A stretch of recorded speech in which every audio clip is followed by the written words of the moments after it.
বন্ধুরা, আমি আমার চ্যানেলে আবার একটু নতুন রেসিপি নিয়ে এসেছি। সজনার চচ্চড়ি। দেখো সজনা কিভাবে রান্না, সজনার চচ্চড়ি কিভাবে রান্না করতে হয়। দেখো আমি সজনে সুন্দরভাবে কেটে রেখেছি। কড়াই আমার গরম হয়ে গেছে, আমি এখন তেল দিয়ে দেব।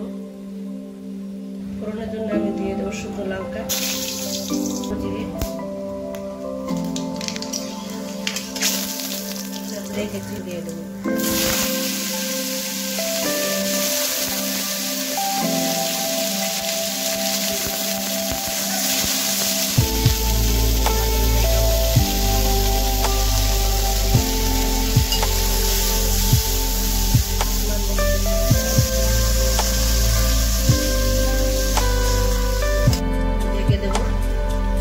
আলু হতে আমি বেটে নেব সর্ষে, দিয়ে দেবো কাটা পোস্ত, দু তিনটে কাজু বাদাম বেটে নেব, ওটা কাঁচা লঙ্কা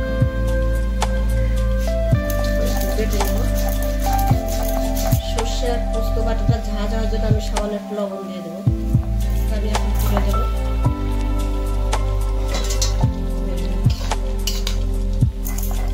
আমার পোস্ত আর সর্ষে বাটা হয়ে গেছে, আমি এখন তুলে নেব।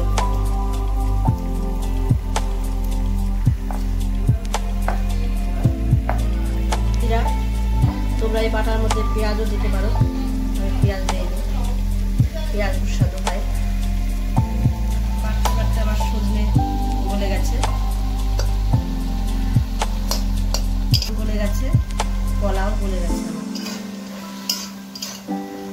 এখন আমি এই পোস্ত বাটা সর্ষে বাটা দিয়ে দেবো।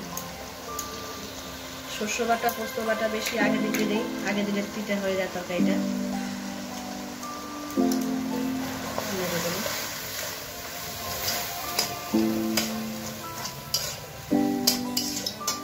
মানে আমি সামান্য পরিমাণে কাঁচা তেল দিয়ে দেবো উপরে।